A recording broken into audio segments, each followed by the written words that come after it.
everyone. How are you? My name is Helen Holton, Chair of the Budget and Appropriations Committee for the City Council of Baltimore, representative of the 8th District. You are here this evening for our periodic review, quarterly budget briefings. I am joined this evening to my left, your right, Councilman Jim Kraft of the 1st District, Vice Chair of the committee.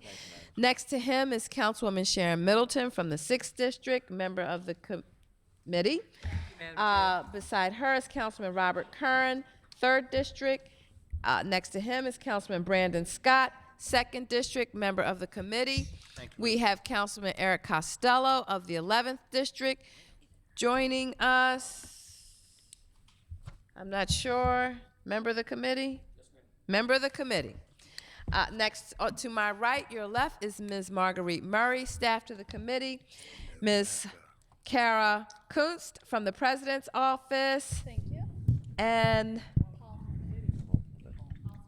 Paul Plymouth from the President's office. Thank you, Madam Chair. We are here. We have an open resolution for quarterly budget briefings because it's important to hear from the Department of Finance, not just annually at budget time, but throughout the year. We are going to get at this briefing the closeout of fiscal 2014 and fiscal 2015 first quarter report. Mr. Klein, we will allow you to go through your presentation in full, maybe. We'll see. It is our intent. And then we will follow up with any questions from the public. If there's anyone here from the public that would like to ask a question regarding the budget of Baltimore City and the closeout of fiscal year 2014. And then it will be left to us on the council for any questions that we may have looking at the fiscal 2014 closeout and the first quarter 2015. So, Mr. Klein, and you might want to introduce all those that are here with you from the Department of Finance, as we are joined by Ms. Angela Gibson from the Mayor's office. Good evening. I'm Andrew Klein, City Budget Director. I will have my staff introduce themselves, starting over here. You need to speak into the mic. This is being televised for the listening audience at home.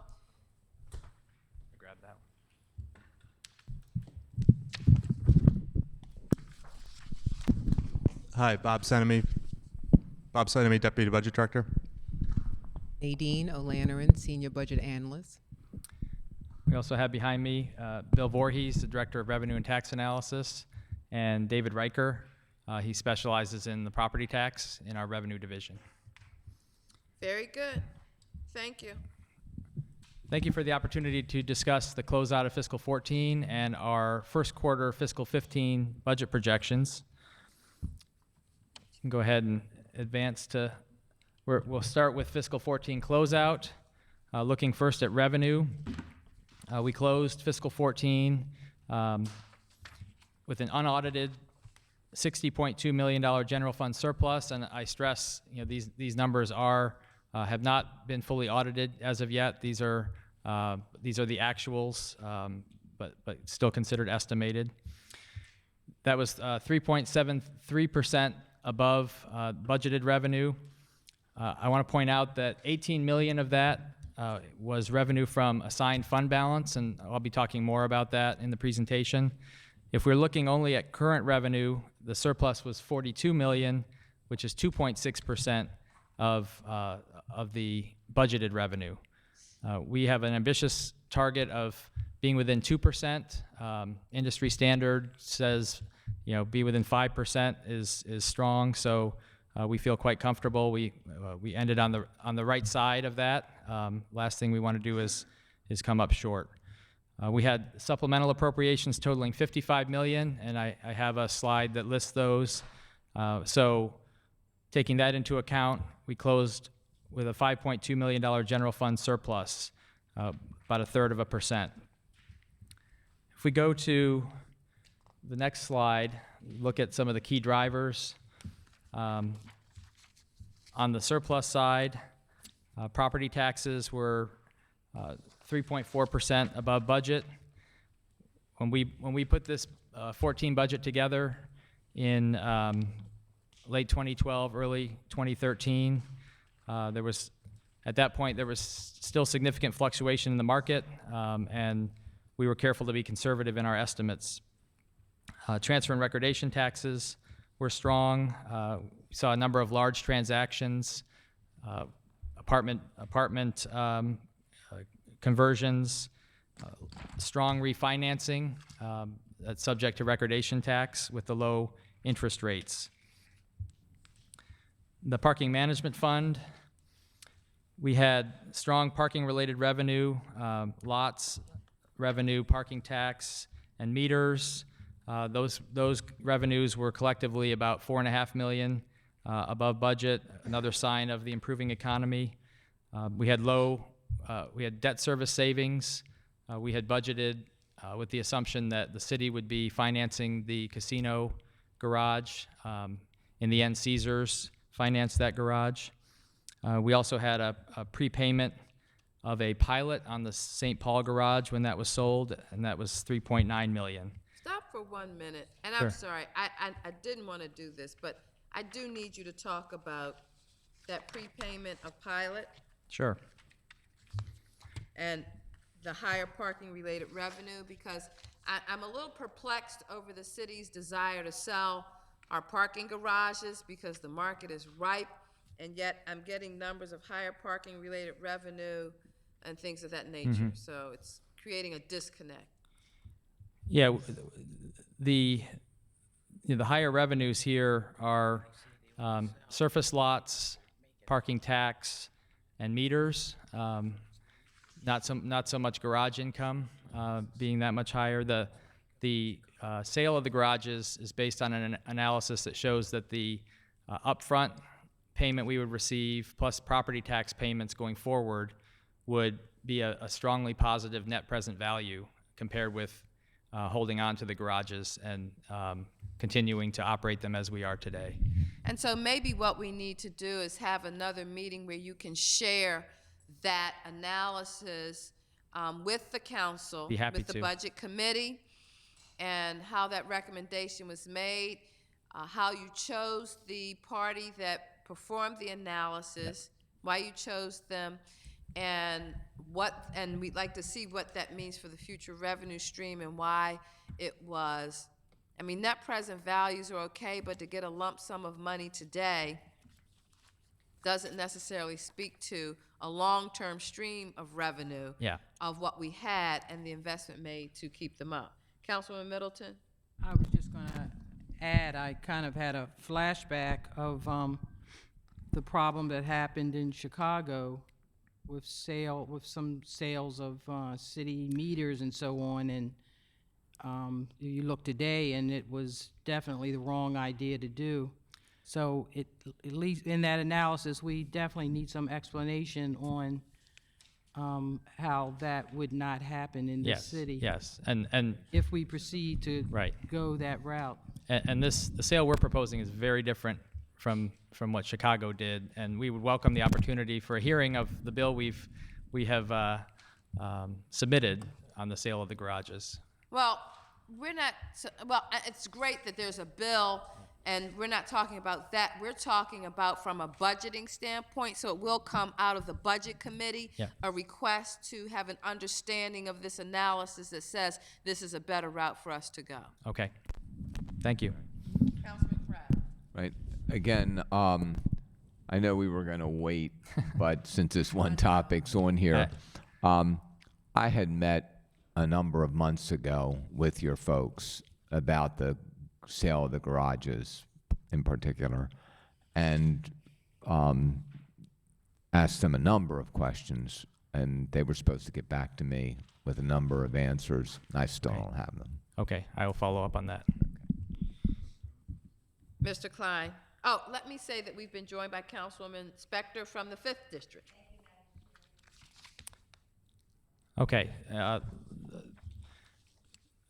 Income tax, we've seen steady growth in employment from the depths of the recession.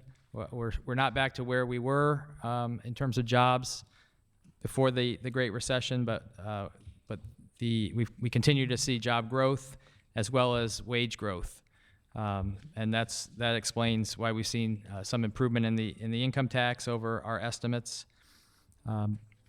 Looking on the other end of the chart on the left side, as you all well know, our speed cameras have not been operational. They were not operational for most of fiscal year 14, and so we've lost that revenue.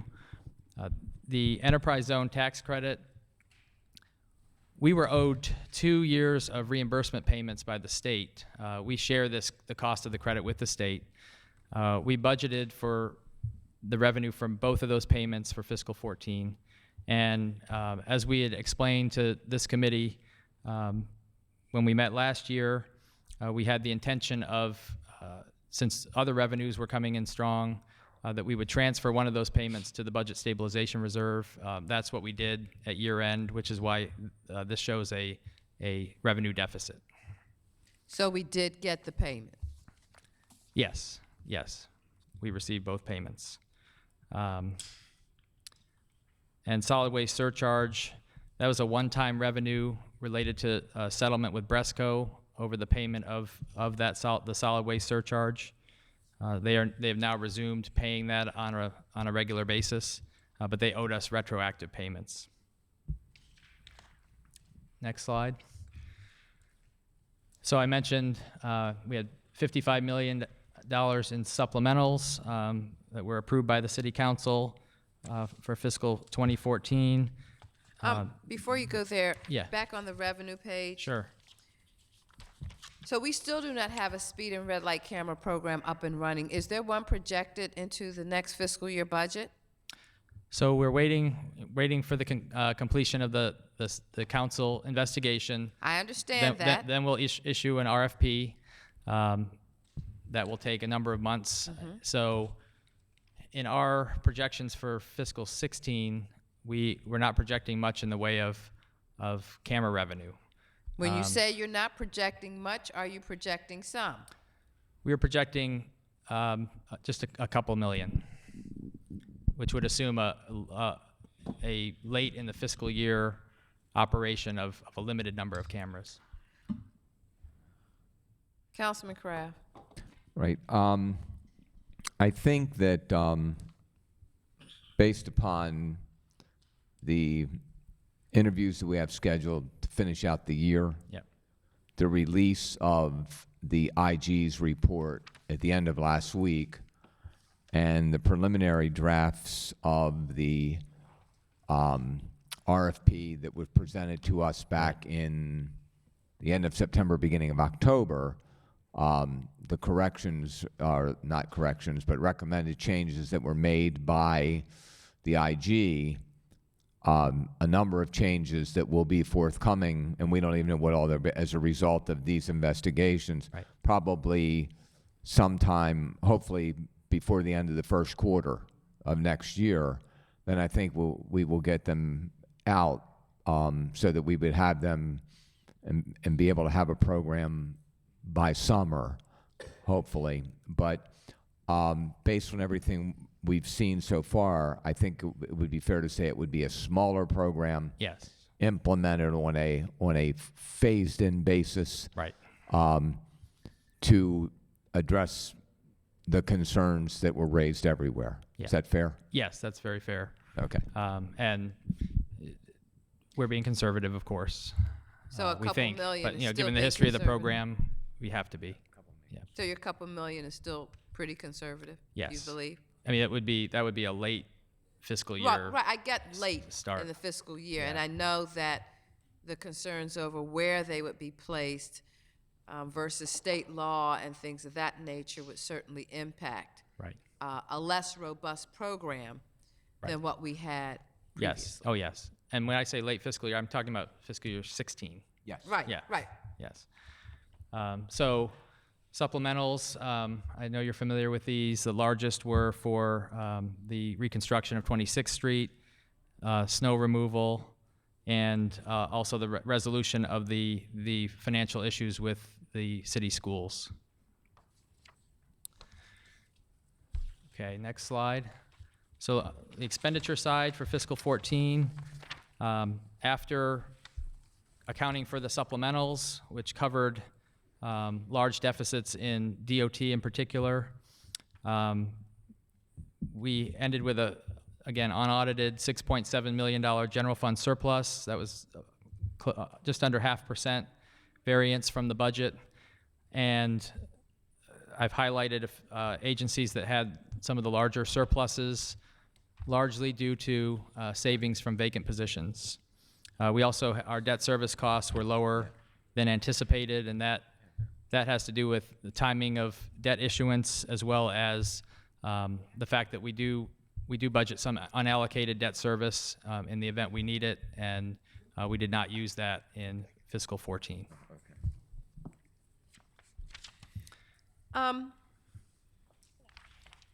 Do you have more information on the surpluses, agencies closing with surpluses?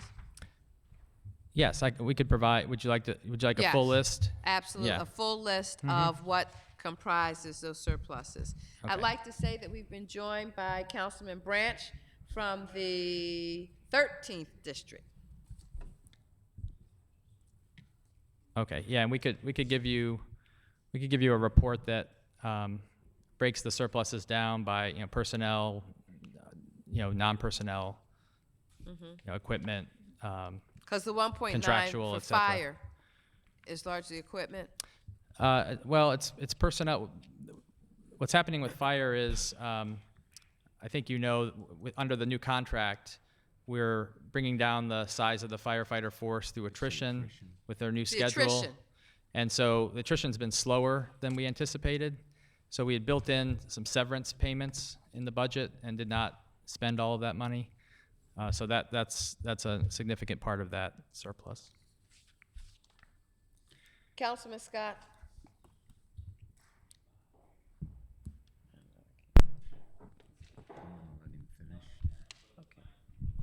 Councilman Scott, okay, we're gonna let him finish. He's just got a couple more slides to go. Okay, go ahead. All right. Okay, next slide. We're looking at assigned fund balance. That totaled $60 million at the beginning of fiscal 14. This slide is walking you through the changes that occurred during the fiscal year. So we used $18 million for supplemental appropriations, added $12 million, which is the combined surpluses, expenditure, and revenue surpluses for the year. And then there were $8 million in audit adjustments, bringing the remaining assigned fund balance to $46 million estimated at the end of fiscal 14. And to show you the breakdown of that, it's the next slide. So we have $2 million for asbestos, for extraordinary costs related to asbestos remediation. $2 million was budgeted. It was part of the fiscal 15 budget for the BHIP program, the Homeownership Incentive Program. And actually the source of that $2 million was the pilot prepayment on the St. Paul garage.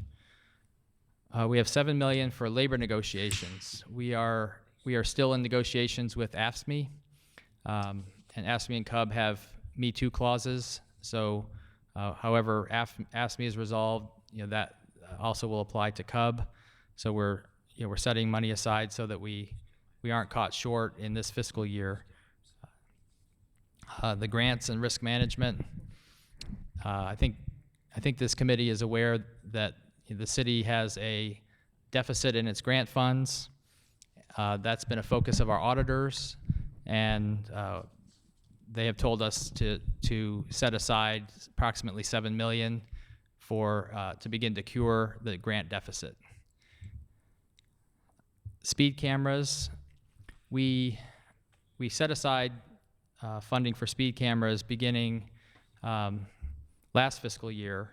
We used $5.5 million in assigned fund balance in fiscal 15 as a partial bridge as we are getting the camera program back up and running.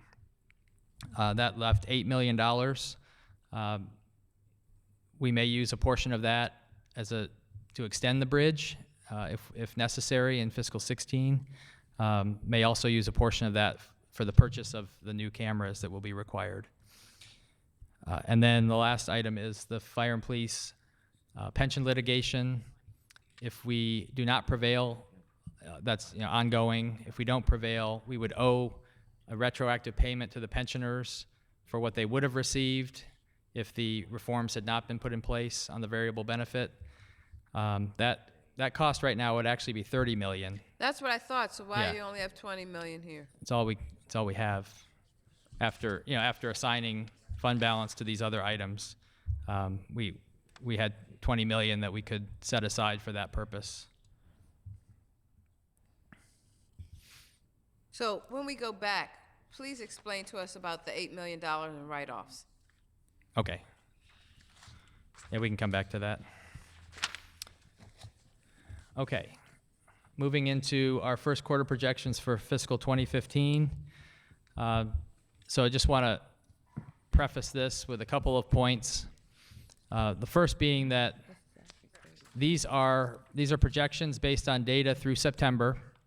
So they are projections for what our balances will be for the full year based on what we saw in the first quarter.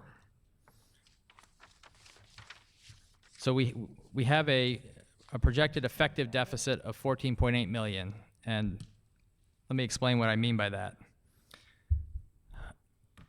Our net revenue is 17.7 million in surplus, according to our projection. But that is because of a significant surplus in property tax revenue.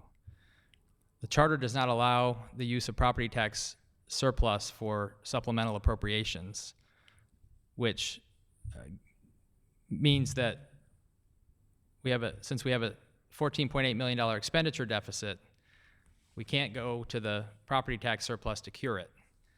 So we're showing a zero surplus on revenue and a $14.8 million deficit in expenditures. And I'll walk through this. Do we have a listing of that $14.8 million projected deficit? What's creating that today? Yes, I'm gonna Okay. show you that. And I also want to emphasize that, and I'll come back to this point. This projection was done 2 months ago. Some things have changed since then, and I will point those out where they're material. So, Mr. Klein, yeah. if this was done 2 months ago, why are we not presenting the most current information now? We'll do our next projections for second quarter. We'll do those next month. But Mr. Klein, if you have better numbers on the first quarter, or you don't, you're saying as of the end of the first Not quarter, comprehensively. this is what Yes. you knew to be true. I But have you some information that I want to improves share, this. but I don't have a full updated projection, and won't have that until we do the second quarter projections next month. Okay. So looking at revenues, property tax, 32.4 million surplus is projected. We're seeing significant new construction, improvements on existing properties. Also, appeals are down. Our collection rate is up. And it's important to add, we were conservative in our projection. And last piece of this, not a large piece, but I think important to point out, the State Department of Assessments and Taxation went through a process, I believe for the first time, of asking all tax-exempt property owners to register and verify that they are indeed tax-exempt. And that took a couple hundred properties off of tax exemption and put them back onto the property tax rolls. So that's about $1 million and a half positive impact on our property tax collections. Most of these other items are within $1 million or $2 million of budget. You can see it on the far left, video lottery terminals, that's casino revenue. The portion that comes to the general fund is dedicated to property tax relief. And our budgeted estimate was based on information from Caesars, and this was going back a year or so. So far, in the first 3 months, the results are on trend to come in significantly below those estimates. We're very hopeful that this is just they're kind of getting their legs under them and things will improve. But we've got to base this on what we've seen so far and what the numbers would look like if that continued. Next slide. So on the expenditure side, again, this was our first quarter projection. The driver of that deficit is in the police department, and there are two components to that. One is the cost of the new FOP contract, which was being negotiated as we were putting the budget together. So our budget did not reflect the full cost of that contract. And the other piece is overtime expenditures above budget. Now, let's stop, because this is, all right, Now, go if I- ahead. Go ahead. okay. So when we did the projection, there was still uncertainty about when the new police schedule would go into effect. There was significant phase overtime or initiative overtime being deployed to deal with a spike in crime. Since these projections, we now have a date certain on implementation of the new police schedule, January 11th. The phase overtime was ended a couple of months ago. So what we're expecting is that our second quarter projection will look much better than our first quarter projection in terms of the police department budget. I can't give you a specific number, but overtime will be significantly reduced with the new schedule. And like I said, the initiative overtime is not in use at this point. Obviously things could change, but at the time we did this projection, we basically projected that to continue through the year. So I think we're going to have a much more manageable number on the expenditure side. I would also add something I forgot to mention on the revenues. Our latest income tax data looks positive. We want to see a few more months of data, but we think we'll be seeing some surplus in income tax. Wages are up about 2.6% year over year, I think looking at October data. Employment is up about 0.7%, which is kind of the slow and steady rate we've seen, but that wage number is pretty strong. And we also, this is less predictable, but we would expect capital gains, given the market performance and the housing market, that should also be stronger than what we had assumed in the budget.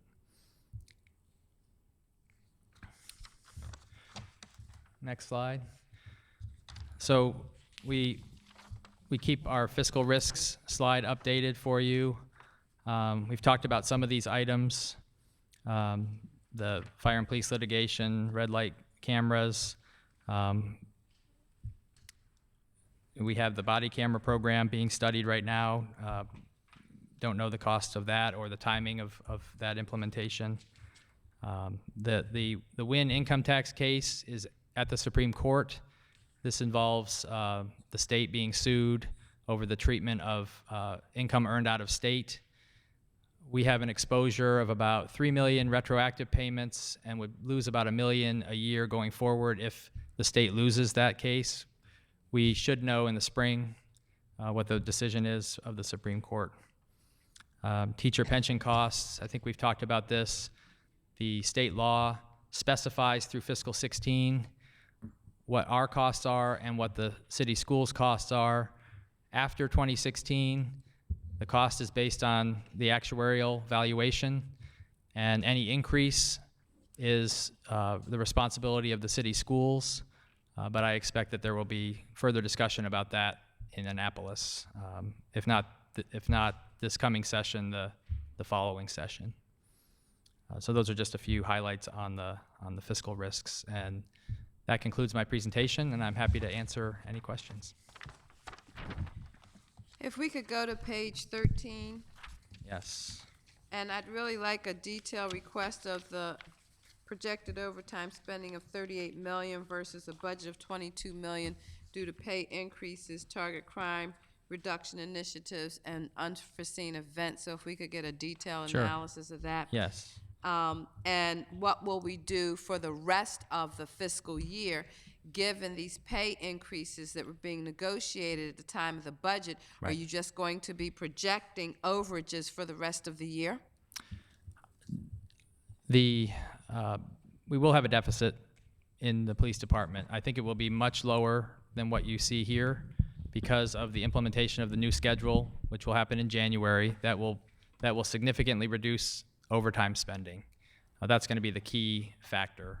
But the pay raises were not accounted for in the budget. Right, and that's So, my point. yeah. So in the overall police department budget, you're still going to reflect a deficit because Yes. though you were in negotiation, you did not anticipate anything of what it might look like. Right. And so the fact that the city is still in negotiation with the unions, should we expect the same thing because they do have parity?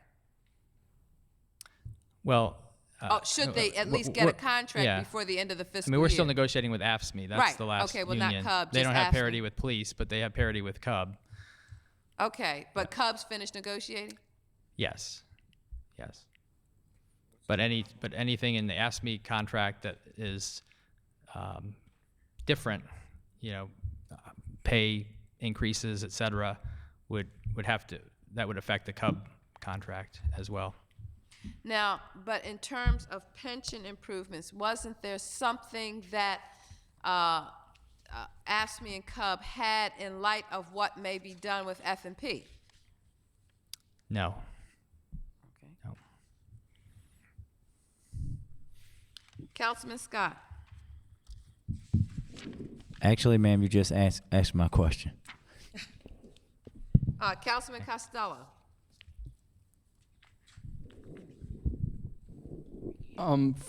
For slide 14 for the short term and the midterm, Yeah. what is the criteria for the duration there? In general, short term we think of as this fiscal year, next fiscal year, and then the midterm would be beyond that. So I noticed the Wynn income tax case probably should be in short term, because we should get a decision on that from the Supreme Court in the spring. That was one of the two suggestions. The other one was the state budget shortfall. Yes, you're right. You're right. Yeah. And that right now is estimated at about $600 million. So I do expect that there will be some repercussions on the city as the state figures out how to balance its budget.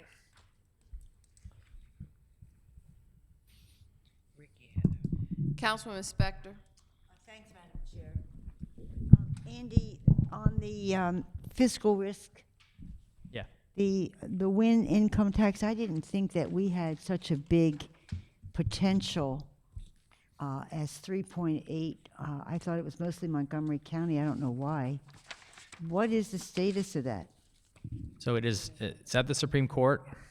I think they've heard arguments, but they won't issue a decision until the spring. So in terms of the worst case situation, we would be responsible to return 3-point-some million? Yes, and we have deferred income tax revenue, so we're prepared for that. But then going forward, we'd be losing.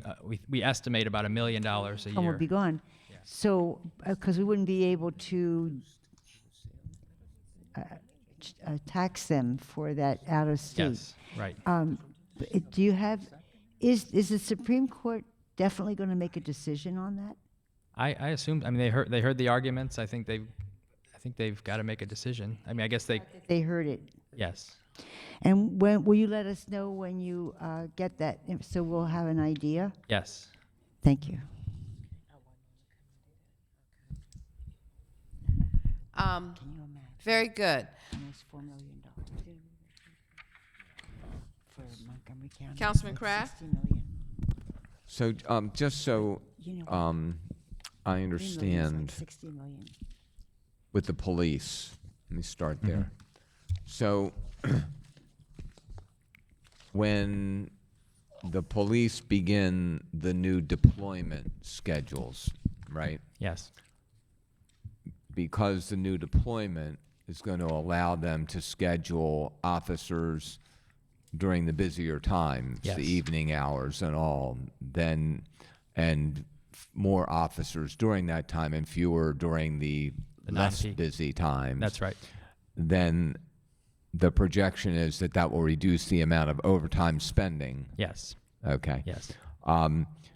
Do we have a dollar amount that we believe that that's going to equate?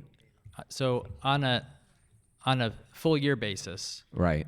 our estimate is that overtime spending would be about 16.5 million. We are currently budgeting about 21.5 million, and we've spent. Last year it came in about 29 million. Our first quarter projection this year was at 38 million.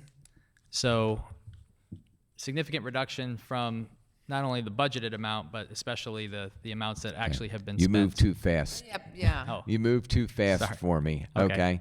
Do it simple. okay. Okay.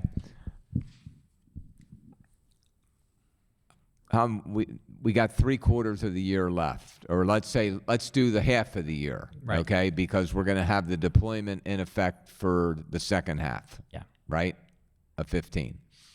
Okay, so for that second half, how much was budgeted for overtime originally? So, I mean, we. Divided in I can't half. I can't just split it in half. Well, I can, but it's seasonal, so Okay. we budget that way. But we budgeted like 21.5 million for overtime for the full year. Okay. So you cut that in half. Okay. You get. I can tell you that the police department's projecting that, if assuming the schedule works as designed, that their full year overtime spending will be between 24 and 25 million for fiscal year 15.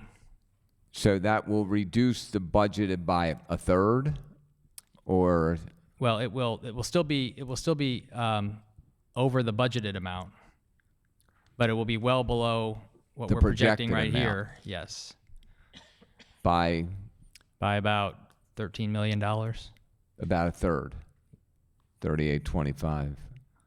Well, I mean it's I'm trying to figure the number. Okay. So may I ask this, that on your detailed analysis, that you factor that in as well? sure. Because this is probably one of the biggest areas of overspending concern Yes, to the absolutely. budget. Yes. And so we'd like to know as much as we can know in advance. Yes. Okay.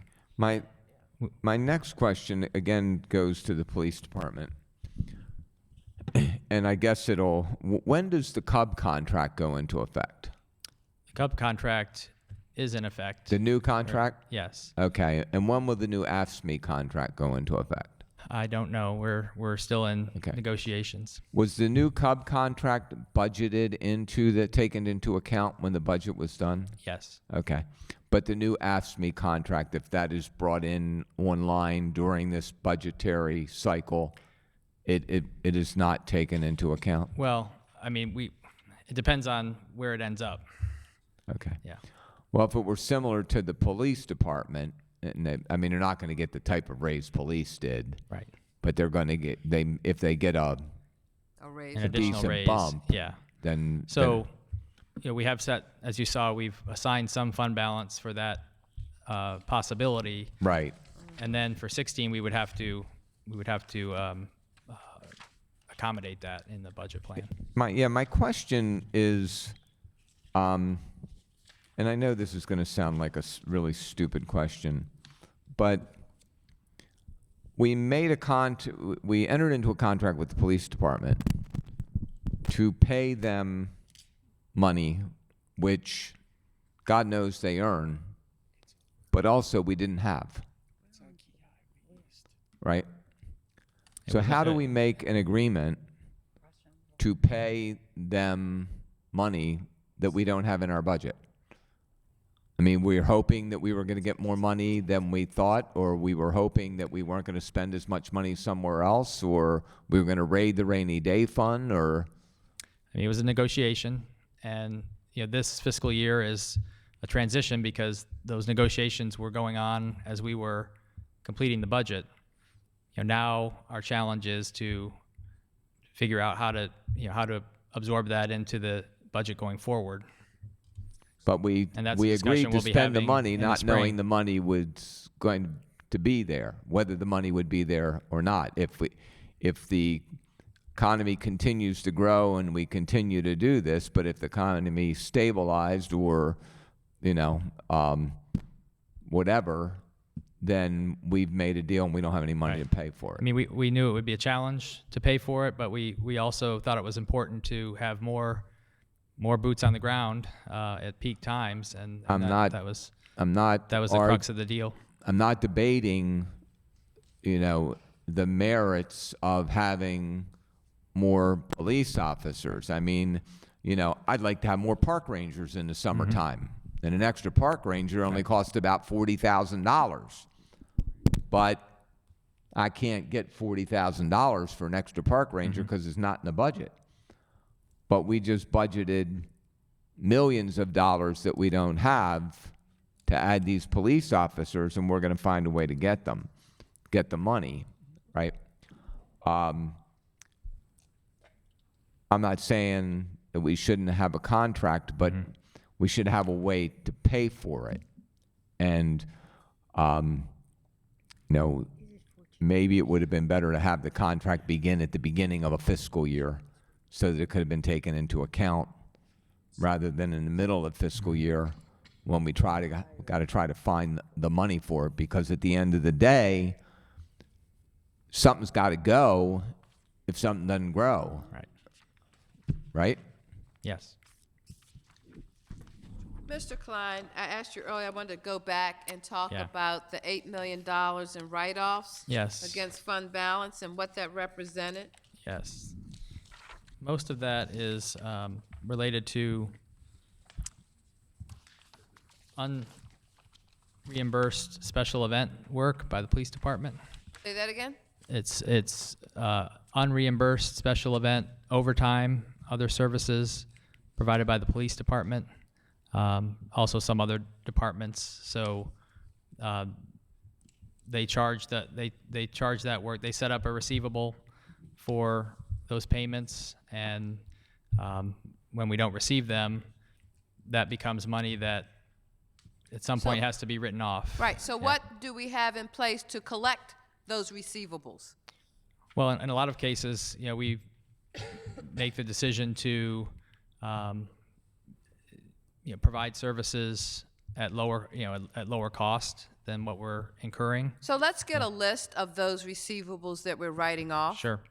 Because we're providing services with our police department for entities outside of city government. Yes. And they're not paying their bill. Yes. And we're writing it off. Yes. I'll get you a list. Councilman Kraft.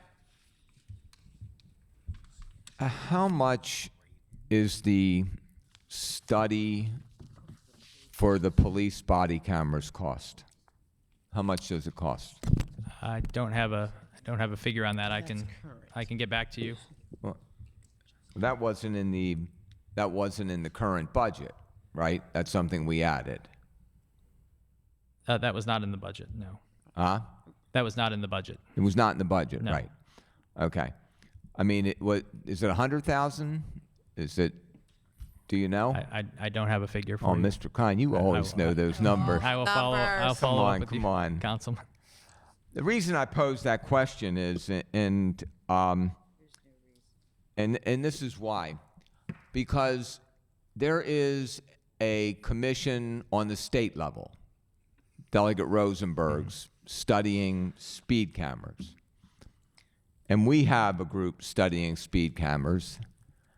And the end of last week, County Executive Kamenetz announced he's going to get a group studying speed cameras. Now, as I read, I think there are only 3 jurisdictions where they have really solid studies done across the country, and then I think there's one out of Europe. I think there are 4 subject to correction, right? So if we've got 4 that are operating, and we've got 3 commissions or committees down here creating these things, something doesn't make sense. Couldn't we be sharing? Oh, I see Mr. Smolian behind you. Oh, sure. Sorry. Andy Smolian, Mayor's Office. I can't speak to the other jurisdictions, but to the state, I think the scope of those work groups are different. So, for instance, I believe that the Delegate Rosenberg, I don't know if it's his commission, but the State Commission on Body Cameras is looking at changes to state law with regards to MPIA's requests, in regards to issues regarding the state's wiretap laws and such, whereas... But aren't those issues that will also have to be addressed in terms of any jurisdiction using body cameras? It's a way to address, again, the state law with respect to some of those issues. Right. As opposed to, I believe that and we have the chief of staff of the police department, she can correct me, but my understanding is, and I'm not fully involved in the work group here, but is looking at scope of the project locally, is looking at how long we shall retain the data, looking at privacy issues, local policies. Wouldn't it make sense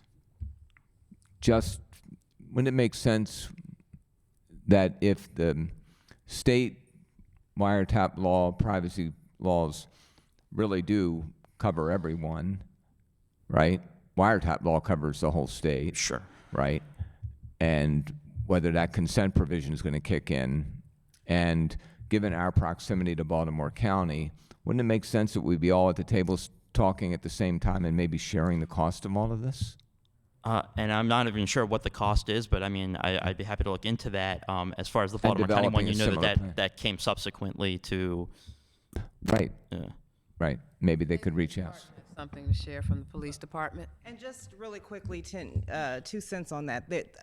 There are people from the police department that are sitting on the city task force that are also sitting on the state task force. So the deputy mayor was correct in that the scope is much more specified for Baltimore City, but they're exchanging ideas and information and that sort of thing. So there is that cross change there. Are they working on the same time frame? No. Which one's going to finish first? State. Okay. Okay. Thank you.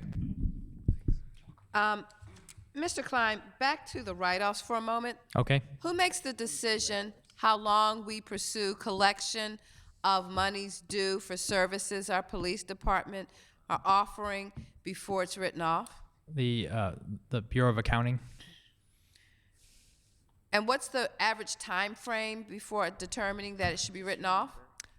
Can I get back to you on that? Yes, Yeah. as well as the methods of collection that is used to collect monies due. Yes.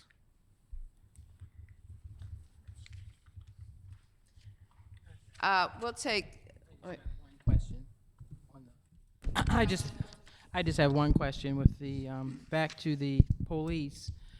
Has there been or is there going to be money budgeted for foot patrol and community engagement with youth programs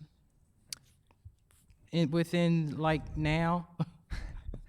I'm not sure which programs you're referring well, the foot to. patrol is all of it is citywide. Yes. In light of the crime and things that are going on throughout the city, I know there's supposed to be intense foot patrol, even more so, and that's going to be costly. And that's are you planning all of that in for this new fiscal year? The new police 'Cause I know- schedule Mhm, will go ahead. have much larger deployments during peak hours, where calls for service are highest. So that's going to be, I think you'll notice a much larger presence during those times of day. I'm not sure if that's what you're referring to or something else. Well, I guess kind of working with this what is it? I'm missing the word. Don't mess with the kid. Payment. Overtime. In lieu of this overtime deficit, it seems like you need to you need to know what programs are going to be implemented in this next fiscal year that are going to help the community.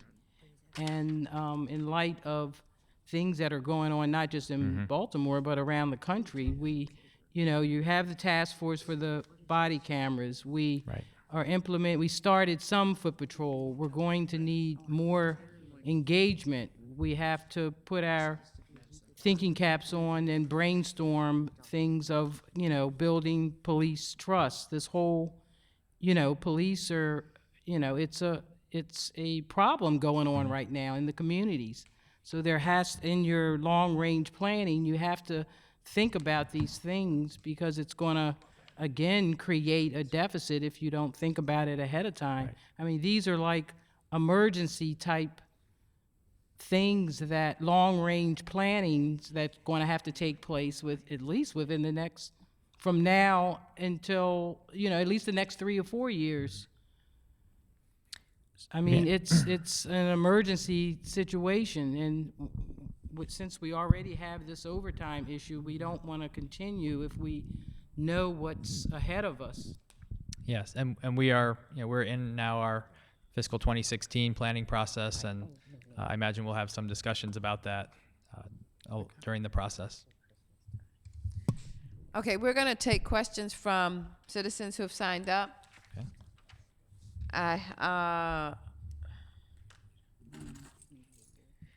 Kim Trueheart. Oh. Did you sign in, sir? I did, but she can go before. Oh, wait, did you sign in to ask a question? I did. Oh, okay. Come on. No, your name was here first. You didn't mark testify. I'm Okay. sorry. So and direct your questions to the council. So directed to you. They're directed to Okay. us, yes. Okay, well, And state your name. okay, my name is Shavon Crawley. Good evening. Good evening. The first thing I want to say is I don't know who to speak to about this, but I've been coming here for not too long. I just moved here about 3 weeks ago. But my point I'm trying to make is when I first received these papers or these agendas or whatever to kind of understand what's going on, I don't get it. It's just like Greek to me. And I know you had him come up here to kind of go through the slides, but it was almost as if he was just touching up on it, and then he would move on to the next one.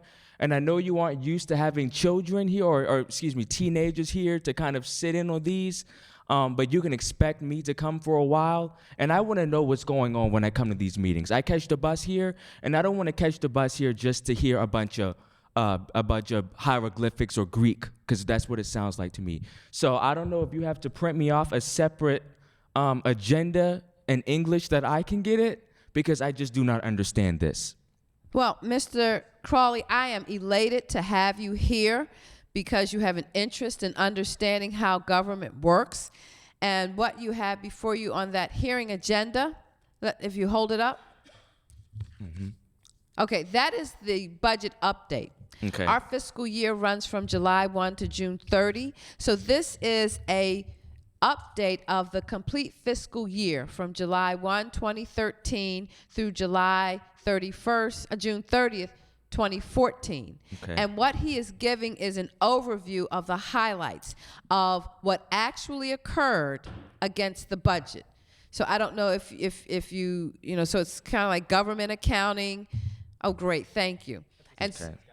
Okay, Thank you. great. There's a citizen's guide to help you begin to understand the budget process of how the budget works as a citizen, Okay. because it can be like Greek for those who don't understand. But we welcome you being here and encourage you to continue to come back again.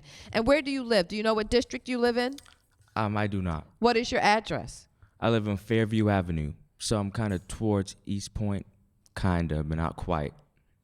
So What's your zip code? 21224, I believe.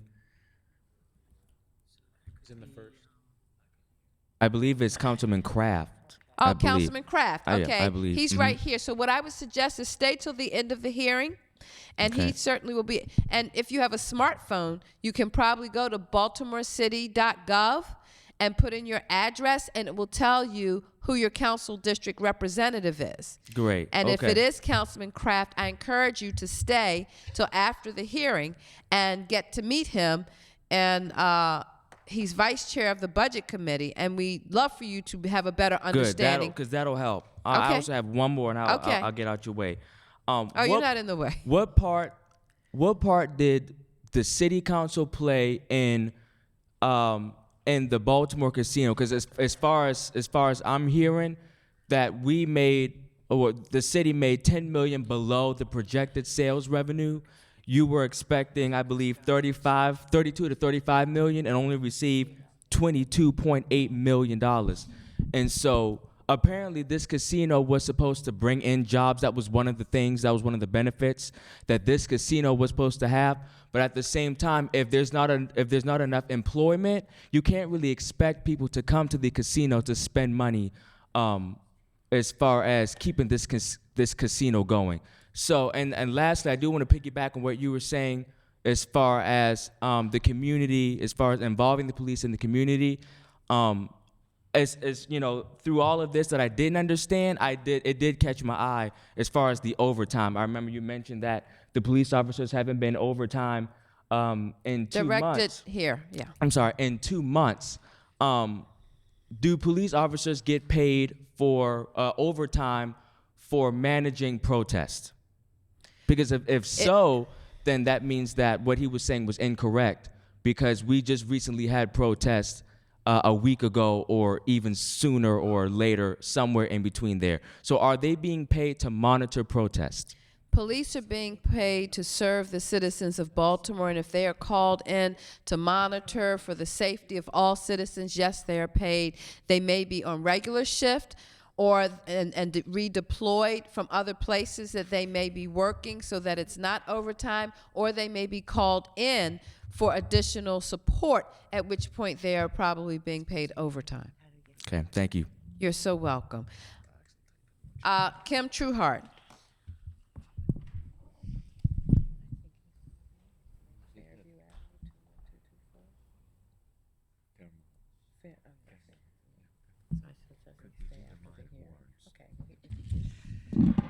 Good evening. My name is Kim Trueheart, native of Baltimore, resident of Baltimore, lover of our children.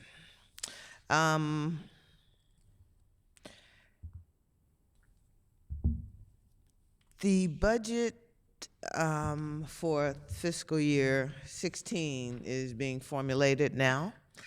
And at some point in time early on in that budget formulation, there are some precepts that are developed and forwarded to the agencies as they develop their budgets.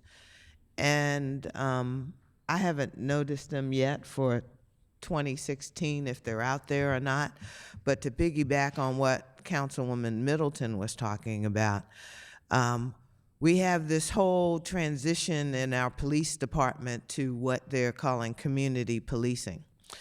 And they generally report on us, to us, what the FBI wants them to report on. And that's the unified crime reporting stats, homicides, burglaries, thefts. I am proposing and have sent correspondence to the commissioner that we need him to start producing metrics on community policing. We're making huge investments in the police department, and I want to know how those investments are paying off. And so, in addition to what the FBI requires, I would like to see us ask for things like how many schools did they visit? How many town hall meetings did they hold in the various parts of the city? They've been doing this thing recently on Twitter, a town hall, which is a joke, considering most of the citizens of Baltimore don't have Twitter accounts. So I'm not sure who they are tweeting to, because it's not us. But it looks nice, and so if they are going to count that as a community policing metric, that's fine. I'm not sure how they're gonna correlate that back to how many citizens they touch, but I think there's value, and I've written up to so far about 12 suggestions for metrics, and I think that's critically important. So as they formulate their budget, is that something that should be directed to them in terms of the precepts, and I forgot what you call it. You call it fiscal budget guidance that comes out every year. I'd like to see that in there. Police Department has a program called TRIP, Transitional Relocation Incentive Program. So that has become part of my vocabulary here lately, because it is an outrageously foul program that the Board of Estimates a few months ago replenished. And they replenished the program that relocates new recruits from out of state to come work in our police department. And I don't think that's something we need to be funding. So I keep asking what's the status of that program. I'd like to see some metrics on that. In particular, how many folks got incentives, where they're coming from, how many are in the pipeline for incentives, and what's the possibility of us ending that obnoxiously foul program. And if we're going to incentivize anybody, we need to incentivize the residents of Baltimore to apply to be police officers. I don't get this bringing out these folks from out of town. School closures has become a big, big issue.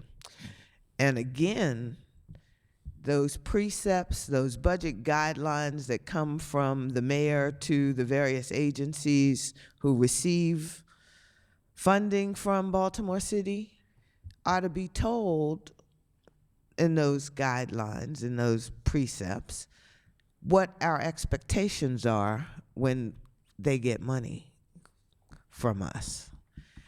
And one of the expectations that is really bothering me that I think we really need to look at is school closures are devastating some communities right now. And there's a lot of angst. There is outrage. And our neighborhoods, those of us who have bothered to be more involved in neighborhood revitalization and planning and development, have put things down on paper that we want in our neighborhoods. And in many instances, those are incorporated in the master plans for the neighborhoods or the SNAP plans. And more likely than not, they say they want schools, great schools in their neighborhoods. And so when I see the school board making decisions that are contrary to the neighborhood plans that we've put our sweat equity into, it bothers me. It says that we're not working in unison. It says that we got this school board up on North Avenue that thinks that they can do whatever they want to do. Somebody needs to rein them in. At this point in time, it is not clear that we have a coordinated assessment of what schools should stay open, what should close. And to me, that would incorporate thinking from the Department of Planning and the communities impacted. I don't see that. So I don't think schools should be putting in isolation their recommendations on the table. I think we pay them more than enough money to coordinate with police, fire, planning, everybody else in this city to ensure we come up with the right answers. And I don't see that happening right now. And so I'm asking this council to look at the budget process and figure out how to influence it more directly, that when you give them money, you have expectations of them, and that they need to conform to the process that we have for neighborhoods and development and master plans, and I don't see that happening. So somehow convey that to the budget folks. Last issue is the grants management study that the Budget Bureau produced, and it was slightly touched on in the briefing. There, from an accounting standpoint, seems to be more expenditures in the grants administration across the city than the actual grant award amounts. So how do we square this? I don't understand. That report said that we had a big problem, that we were getting a grant, say for $100,000, and then somebody was spending $200,000. That to me, that sounds like it's a problem. And I'm not sure why we're not discussing it more, because those grants are important to supplement the city budget and to execute the various programs that we have. And so doesn't make much sense to me. And so I'd like to hear more about how we're going to reconcile the difference between what was expended and what actually came in from the grant funders, and then how we continue to sustain those programs.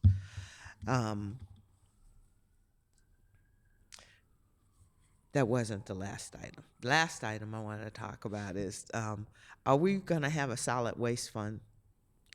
And is it going to be in solid waste enterprise fund? And is it going to start in 16? Because I haven't heard anything. It was put out on the table. I strongly oppose another enterprise fund.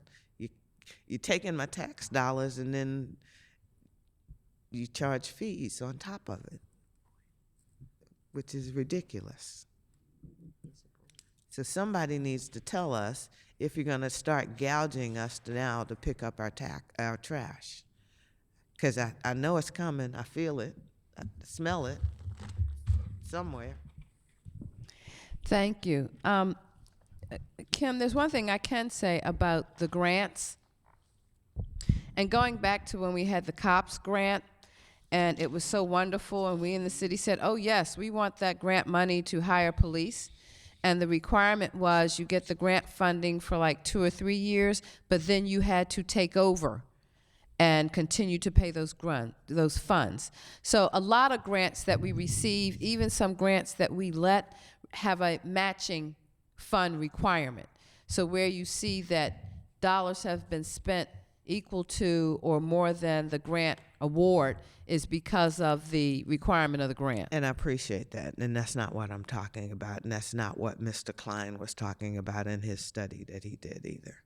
There is a valid, augmenting the budget should occur.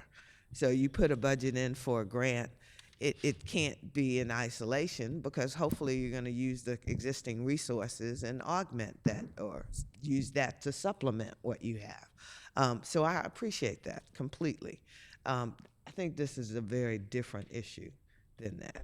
And I'd like for you to ask Mr. Klein to address it, because at this point, we're going to have to find money somewhere to make up the difference.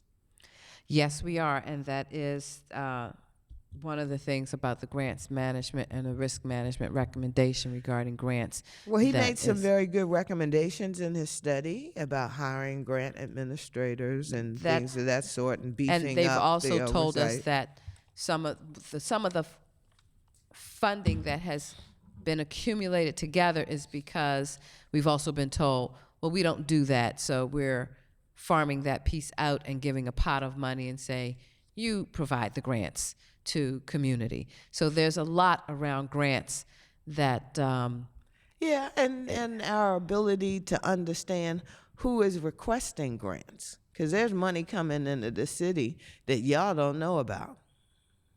and there's money going out of the city that we don't know about. That's one of the reasons why we hold these hearings and ask the questions to uncover what we don't know that is not readily available. And I am very thankful that you're holding the hearings, and I'm just suggesting that there's some other questions to be asked. So noted.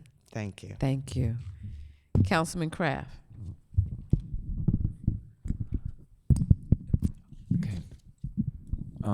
Back to Mr. Klein. Mr. Klein, on the speed cameras, looking at slide 8,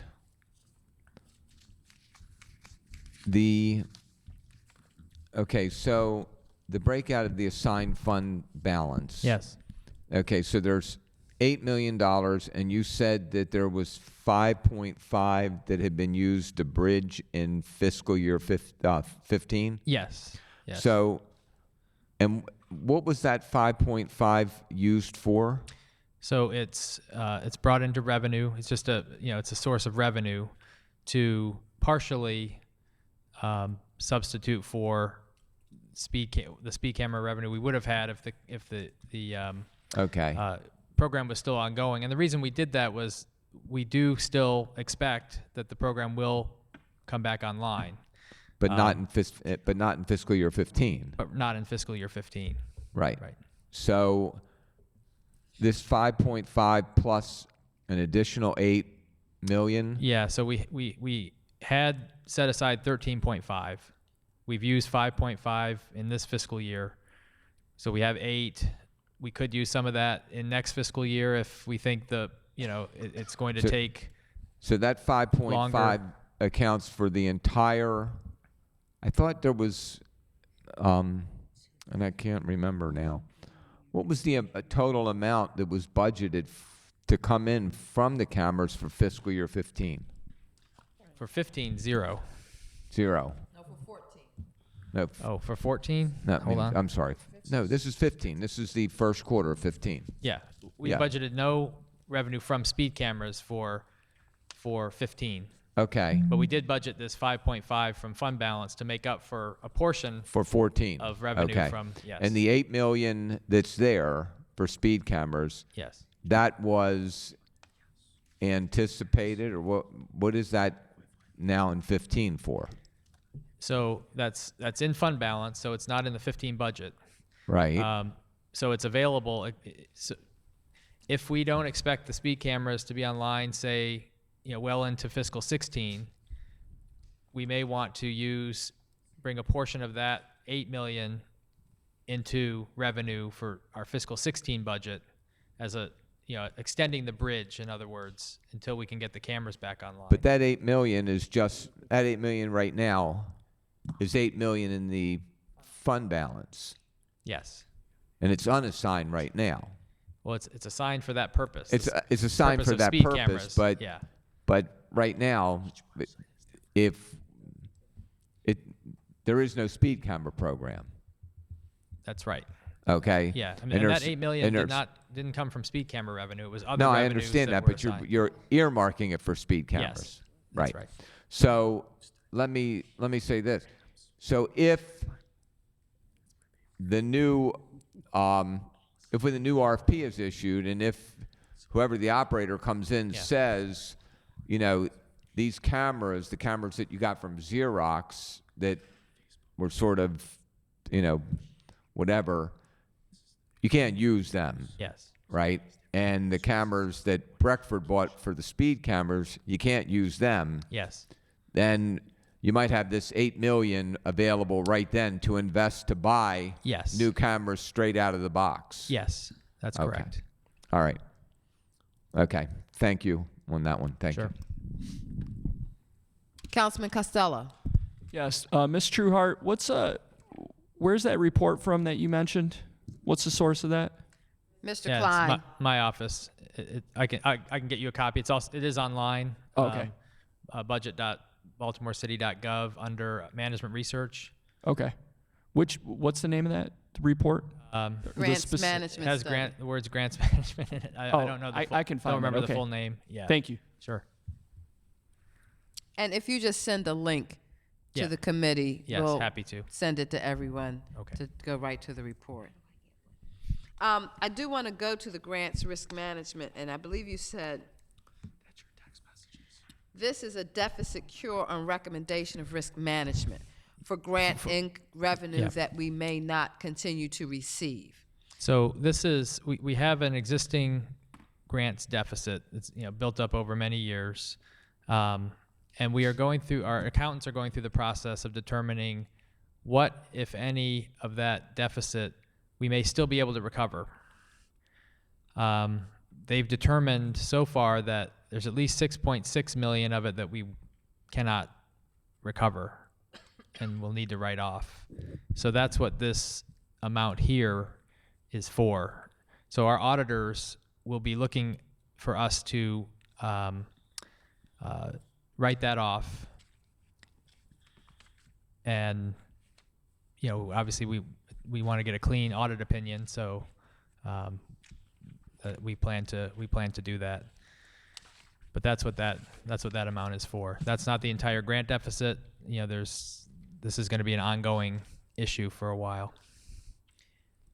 Well, then one of the things we'd like to see at these quarterly briefings is how we are addressing the grants deficit, Yes. what that total is, how it got to that place. And I trust that we are no longer continuing to accumulate that or add to that deficit amount. We're trying not to. Well, we want to begin to look at Yep. why we have such a large deficit. As you Yes. so often say, we can't continue to kick the can down the road. Yes. So let's look at what's happening and why it is happening. Yes. So that we can hopefully really see the deficit go away. Okay, and I think it would be helpful, maybe at the next update, I could bring Bill Harris, who we hired to coordinate grants management improvements, and I know he's making progress, but he could give a briefing on the status of those efforts. And this would be the grants management administrator Yes. to manage all the grants of the city? Well, he's coordinating Or improvements in grants What's in this management. pool of grants? Working with the agencies that manage grants. Okay. Yes. So we'll just add that on to get a better understanding of how we're managing grants. Yes.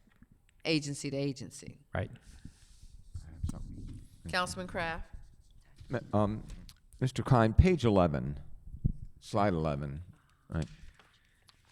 Okay, so this is first quarter of FY15, correct? So this is our projection for the full year based on first quarter. Projection for Yeah. the full year based, okay, Yeah. based on first quarter. Yes. So, okay. So if we're looking at the VLT, so based on the first quarter performance, you're projecting that for the entire year it'll be down 6.1 million. Right. And that's the ground lease that's paid to the city. That's what is represented there. Right. And 90% of that goes for tax relief. Right, and the other is the 10% school goes money. to the school construction, which is a special fund. So Right. that's not shown here. So when we're looking at these numbers, okay, so the emissions tax, right? So we look at that's the A&A, right? Yes. Okay. Yep. So is the projection that fewer people are going to be going to events and fewer tickets are going to be sold this year than last year, or than this year than budgeted? That's part of it. The main driver there is coin-operated devices. We've moved to a license.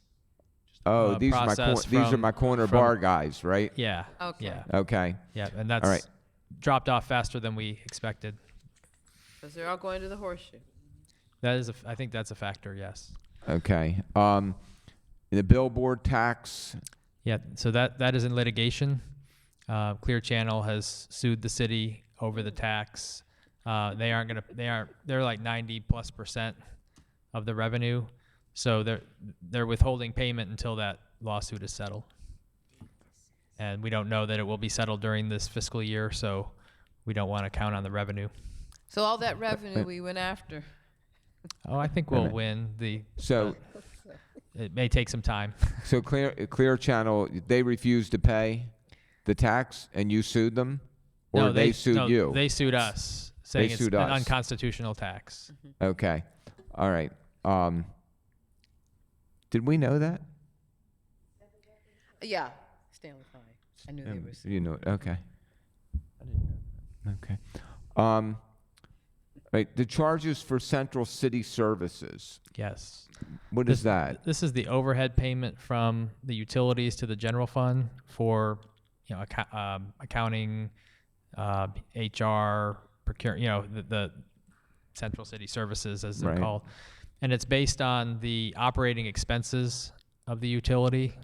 And this is just, what this is showing is that the amount that was budgeted based on the spending to date for the utilities and projected for the rest of the year is coming in below what was assumed in the revenue projection. So in layman's terms, what are you saying? People using less. We're using less. We're being more efficient. We assumed greater operating spending by the utilities than what we're projecting right now. People turn the lights off. Yeah. We're being Maybe more part of efficient. it. I'd like to think so. I mean, because it's city government. Yes. Right. It's like that internal loop. Yeah. Right. Exactly. And taxi cab excise tax, is that fewer trips, or is that? Well, it's more of a compliance issue. So we sent letters out to the cab companies. We've gotten feedback that we need time to put in place tracking systems, and we've been flexible. The Bureau of Revenue Collections has told me that they plan to start more aggressive enforcement in January. But So this is a collection issue. This is a collection issue, yes.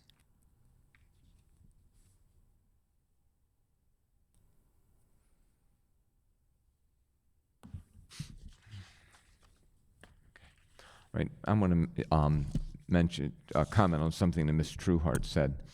Ms. Trueheart, I understand your concern about the TRIP program.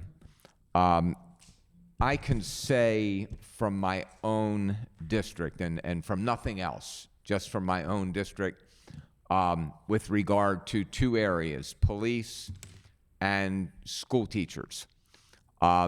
Because of the huge demand for Latino, Hispanic-speaking teachers and police officers, we cannot meet that demand here in the city. There just aren't enough qualified people for us to get them. We've tried. They don't apply. They're not here. I mean, literally. So we've had to reach out and try to find them wherever we can get them. So, we're working. I mean, we reach out to the parents. We reach out to the people in the community and the neighborhood. We reach out everywhere we can. We reach out through the Latino Providers Network, all those groups, which is like 50-some. I think the Latino Providers Network is like 50-some groups. They meet regularly. We're trying to recruit those people locally. We want to recruit them locally. At this point, there just aren't enough of them. So I can't speak for anything else, can't speak for anywhere else in the city. I can speak for that particular constituency and that particular need. I'm sorry?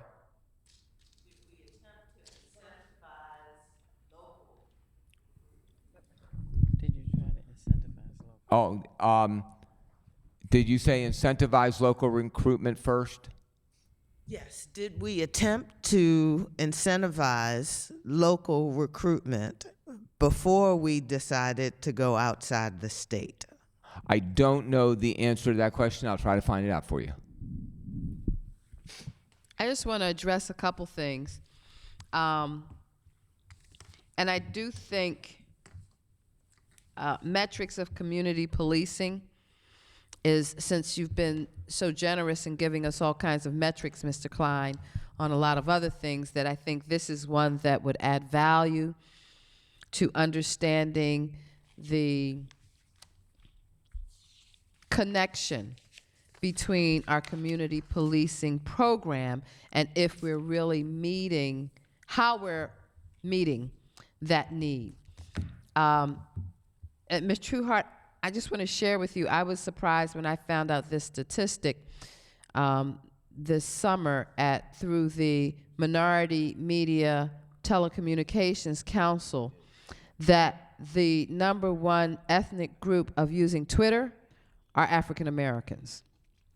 Just a FYI, I was surprised. I would not have thought that.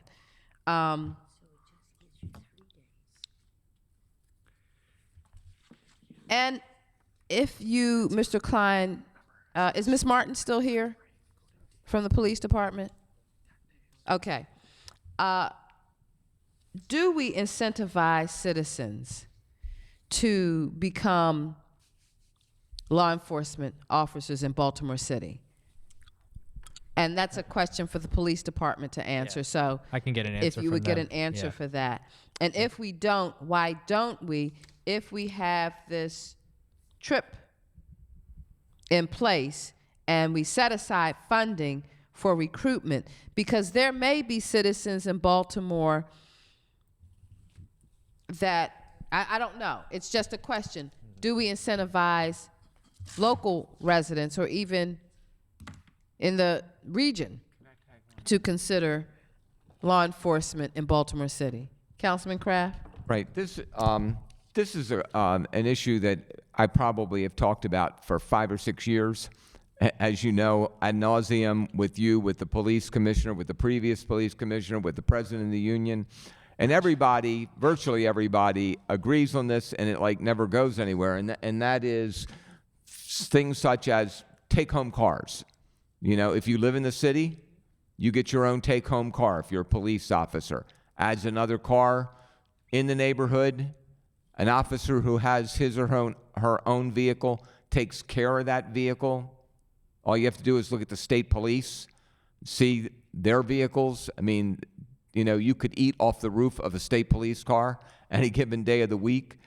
The other thing is talk about property tax credits for police officers. When you have been here a certain number of years, if you have worked for the police department, once you've been here, we give you a property tax credit. And if you retire from the police department, you continue to live here, we give you a permanent tax credit as an incentive for staying here for longevity. Maybe we can't give you what the surrounding counties can give you, but that can be the equivalent of a couple $1,000s a year. Those are true incentives. Yeah, and we have home buying incentives for law enforcement. I can get you details about that. And you know, one of the reasons for the pay increases in the new contract and the longevity increases was to improve recruitment and retention, which has been a challenge. Right. But guys that are already here and have been here for a number of years, these are things that could really add to them not making lateral moves out or not choosing to retire. Yes. I would just put that under the category of improving the total compensation package with incentivizing local residents. You know, hey, if I get a car and I'm going to get a reduction on my property taxes. I mean, other things that might encourage local citizens to consider law enforcement in Baltimore City other than just based on the salary and the time that you can get out to retire. Councilman Middleton. This This is just a statement to the constituent, Mr. Crawley. I know you had mentioned something about the Horseshoe Casino and hiring. It just so happens to be a hiring event tomorrow right at the casino from 9 a.m. to 7 p.m. So, before the casino was built, they reached out to every councilmatic district and had job fairs at the start. But there is a event tomorrow, and I think you can get more information on their website as well. And I will say, I think a little more than 50% of the workforce, or close to, are city residents at the Horseshoe Casino. Councilman Costello.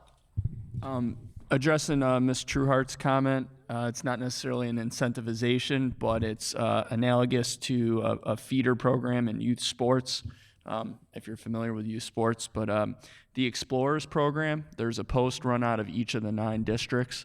I'm not too familiar with how it works in the other districts besides the one that I live in, which is the Southern District. But it's a program that is set up to expose 14 to 20-year-old kids and young adults to law enforcement and get a flavor for what that's like. I know the program in the Southern District is pretty successful. I don't know what the rate of officers joining the police force or Explorer graduates joining the police force is, but maybe there's a way to work with the community relations councils and those Explorer posts within each of those 9 CRCs and try to integrate some type of Spanish-speaking component to try and get folks interested. That metric that we don't know is just the kind of data that I'd like to see in the community policing metrics that we're going to propose the police produce for us. You know, engaging with our young people through the Explorer program is what community policing should encompass. And so how come we don't have that data? And it ought to be very readily available to us that we have 9 police explorer clubs across the city. How many kids are enrolled in that program? What kinds of activities do the police engage with them? Absolutely the right kind of data. You know, I'm tired of hearing about homicides and burglaries and all of that gets reported, that, you know. But if we're really making a huge investment in community policing, then tell me how it's working. Yeah, I'm tired of hearing about homicides and burglaries too. Part of the challenge with the Explorer posts is that they're not funded out of the budget. Am I correct, Mr. Klein? Those are all volunteer driven.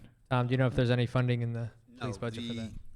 The Explorer programs are actually grant funded. Pull the mic right up to you so I'm you sorry. can be heard. I'm Tom Moore from the Baltimore Police Department. The Explorer programs are actually grant funded and philanthropist funded, so they are not in our budget. We have to go out and seek outside funding. We actually, during the summer, have week-long camps where we bring the kids in over at the academy, and they go through various training and exercises and get to know various people in the department. I think that would be a wonderful initiative of the Mayor's Office of Criminal Justice to seek out grant funding to really increase our Explorer program if we want to talk about improving relationships between young people and the police department, because there are a lot of young people, if given an opportunity to be in a viable program that's not about policing per se, but just about broadening their experience of life, and it just happens to have occur through police officers that give of their time to do that. I think it's the beginning of creating a new dynamic of relationship between community and police. Madam Can Chair. I make one clarification on the TRIP program, please? Sure. The TRIP program is not an incentive purely for people from outside of the state to come join the department. It is actually an incentive for those who have graduated from the academy who have move into the city. If you do not live in the city, you do not get that benefit. It is to encourage those that join the department from out of state to move into the city of Baltimore. Thank you. Madam Chair. Councilman Costello? That's what I was getting at. The challenge is the funding for those Explorer posts, and at least with the Southern District one, the majority of their funding comes from private donations from local businesses and restaurants. But Ms. Trueheart, I would imagine that the CRC president within each respective district could get you in touch with the neighborhood services unit officer that runs each of those Explorer posts, and they may have some information on how many of the Explorer graduates went on to become police officers. But I don't know that that's like streamlined and housed in one central location online. Well, I believe it's the Baltimore Community Foundation that has been the repository for monies for the Explorer Club, but I know they had an audit, and they get audited regularly by external auditors to make sure all the monies they're getting are earmarked to where they want them to go. And Officer, I think it used to be the Baltimore Community Foundation, or I know there was another fund that Believe Campaign kind of took all their money. I believe it is a community foundation, but I won't say for sure. Yeah, I think it is the Baltimore Community Foundation, but it's still a great opportunity to look at how we get private citizens, foundations, philanthropic organizations to look at supporting stronger community relations with young people and the police through the Explorer program. Councilman Kraft. Yes, just a quick follow-up on that. As many of you know, my office has run a Little League for Little League Baseball in Southeast, for my Southeast schools. We're going into, I think, 5th or 6th year. And it's funded through Baltimore Community Foundation. We have people make their donation to Baltimore Community Foundation. It says Southeast Schools, Little League, they make it to that, and then the league gets the money out of that. The checks are made payable to the league. So it is a tax-deductible donation that can run through that. But it goes through the foundation, the Baltimore Community Foundation. Therefore, the people can make the contribution, but they get the tax deduction, which really makes it easier for people to do, because a lot of people are willing to do it, but they do want that tax deduction. So it is there. Mr. Klein, and I don't know to what extent you can do this, but the 10-year implementation, you have midterm fiscal risk. That's the 10-year plan, right? Yes. Okay. So, so this would be the 3rd fiscal year of the 10-year plan we would be going into? For 16, you mean? Yes. Yeah, well, the original 10-year plan was fiscal 13 through 22, so really the fourth year. Fiscal year. Fourth year. Okay. So the mayor just created this special committee, I don't know what it's called, but on taxes and fees, Yes. right? So how is that going to impact upon the 10-year plan? So that group, let me back up. The 10-year plan, one of the precepts of the 10-year plan was we wanted to focus on things that the city could do under its own authority, not a wish list of things we'd like the state to do for us or the federal government. The mayor's tax policy review group is looking broadly at options that include things like changing the basic revenue structure for the city. So, well, wait a minute for a second. The 10-year plan, when we first did the 10-year plan, I mean, one of the early things we did was all those fees and everything else to attack the quote-unquote $775 million $250 million when we first started out. One of the very first things was the bottle tax and the that was pre-10-year plan. That was back in 2010. Get us for the fiscal 10-year 11 plan. budget. Right. I apologize. That's right. It was following up the next year. Right. Right. Okay. Yeah. So this group is looking at, we have a revenue structure that goes back many decades. It relies heavily on property tax and Right. income tax, heavily on residents and businesses in the city. But today's economy is very different. It's driven by eds and meds, tourism, services. Okay, so let me et switch cetera. gears for a second to pick up on something that that Ms. Trueheart said. So, for example, and not advocating either way on it, but a solid waste fee. Yes. To conceptually, to cut the property tax by a certain amount, because only 70% of the people pay the property tax, 70% of property owners, Yes. Give or take a point, pay the property tax. But if we imposed a solid waste fee, theoretically, about 95% would pay the solid waste fee.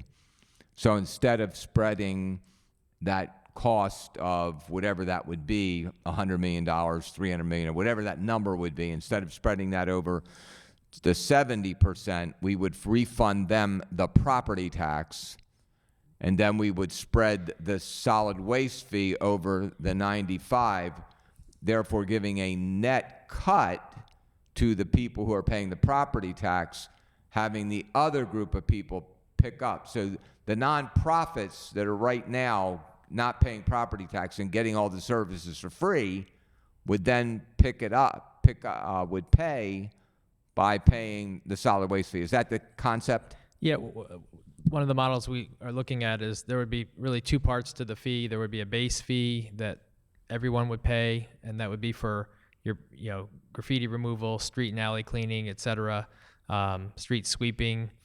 And then there would be the component of a fee for service for trash collection. And yes, the idea is that dollar for dollar, we would reduce the property tax rate, and instead we would be charging a fee. And you are right, this would be spreading the cost over a larger group of property owners. So there would be, for the average person, though, there would be a net reduction, or there should be a net reduction unless the goal was to raise additional money. Right, and that's not the goal. Okay, so if it's not the goal to raise additional money, then there would be a net reduction in property taxes to the average person. And the model that I am attracted to is the pay as you throw for the trash collection. So you would be paying based on maybe the size of the can that you're issued by the city. So we want to encourage recycling. I think Buffalo does that. Yes, San Jose, and so the smaller your can, the less you pay. It encourages people to recycle more because that's free, and that's the way I would like to see it work. And that's in the 10-year plan. It's not planned for fiscal 16, but further into the 10-year plan. Right, It's and still this on the taxes board. and fee, they're looking at those types of things that would merge into or that would be part of a restructuring of the 10-year plan? Of the tax structure. Got it. And with the goal of further reducing the property tax rate. Okay, thank you. Thank you. Any other questions? Well, Mr. Klein, we have requested several pieces of detailed follow-up. Yes. Oh, Councilman Kraft? Mr. One Klein, other question? I don't know whether you can answer this or not, and I don't know whether there's maybe Mr. Smolian can answer this, because I don't see anybody else here. I got this in the mail today, and it's a letter from HomeServe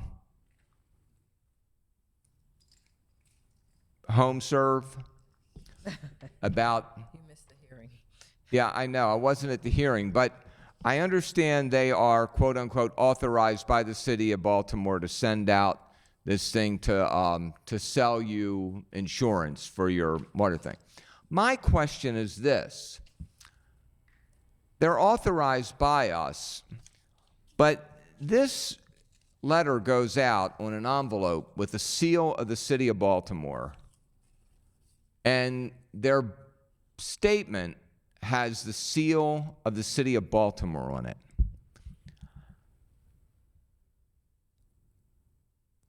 Have our lawyers ruled on this? Because while we may have approved them in some way, does this in some way say that this is coming from the city of Baltimore, or would lead someone to believe that it's coming from the city of Baltimore when it comes out with our seal on it, in an envelope with our, there's the envelope that has the seal of the city of Baltimore. Here's the statement, has the seal of the city of Baltimore on it. I think if they're doing that, I think we may have a problem.